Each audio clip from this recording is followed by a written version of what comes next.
এই বৌমা, কি তরকারি রান্না করছো? তরকারির মধ্যে কোনো ঝাল নাই, শুধু পানসে পানসে লাগে। আমি তো ঝাল খাই না মা, তাই তরকারিতে ঝাল কম দিয়েছি। ঝাল খাও না? আমার খোকাকে বিয়ে করলা কেমনে?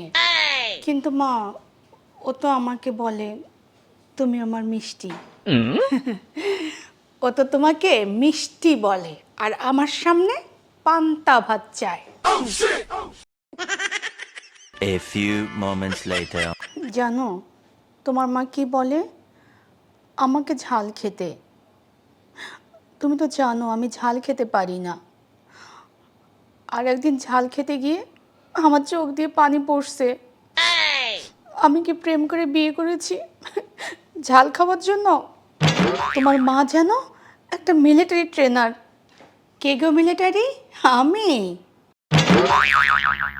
না না মা, আপনি না। শোনো বৌমা, আজ থেকে ঝাল খাওয়ার প্র্যাকটিস শুরু। লাল মরিচ, কাঁচা মরিচ আর লাল মরিচের গুঁড়া। না মা, আমি ঝাল খেতে পারবো না, আমার বাঁচার ইচ্ছা আছে। তাই তো বলছি বৌমা, বাঁচতে হলে ঝাল খেয়ে বাঁচতে হবে।